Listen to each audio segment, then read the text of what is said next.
the United Nations agency focused on tourism, says despite the growth in tourism across Africa, connectivity, the ease with which people can travel between locations remains a challenge. Speaking at the opening ceremony of the 7th edition of the 2024 Africa Leadership Tourism Forum, the UN Tourism Regional Director for Africa, Grant Court, said her organization is working with all stakeholders to simplify visa entry requirements for travel within Africa and leverage innovative systems to digitize visa procurement. There's more in this report.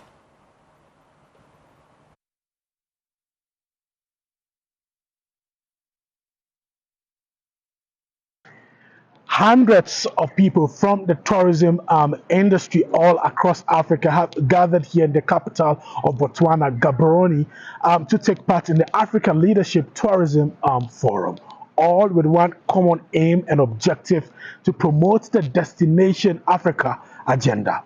The Africa Tourism Leadership Forum, ALTF, is the only Pan-African dialogue platform that brings together key public and private sector leaders and other stakeholders from across Africa and the rest of the world's travel, tourism, hospitality and aviation sectors to share insights, devise strategies for intra-Africa and tourism growth and network while enhancing the brand equity of Destination Africa.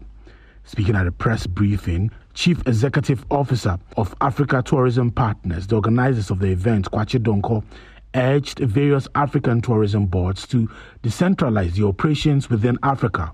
What are we doing? So the tourism boards, unfortunately, they are not in the room, also need to change the mindset around it.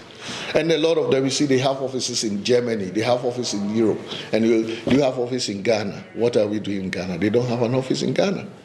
But they are able to pay dollars and pounds. And if you see the arrivals that come there and work in the economy, sometimes it doesn't make sense.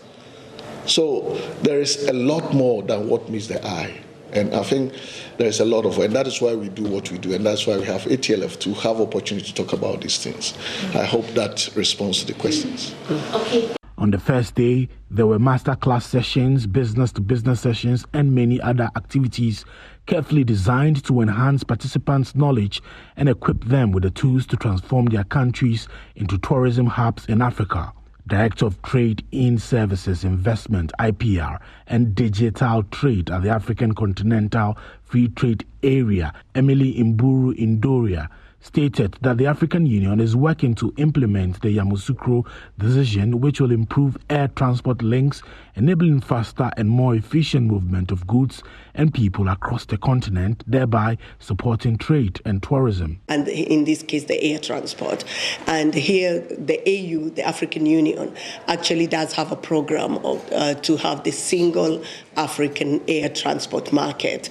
And under that program, there is actually a secretariat that is working towards ensuring that we implement what we call the Yamoussoukro Agreement, where countries have agreed to liberalize even their traffic rights in such a way that you can actually be able to have more transport or more connectivities and picking within countries. And an example can be the way to the Kenya Airways to West Africa.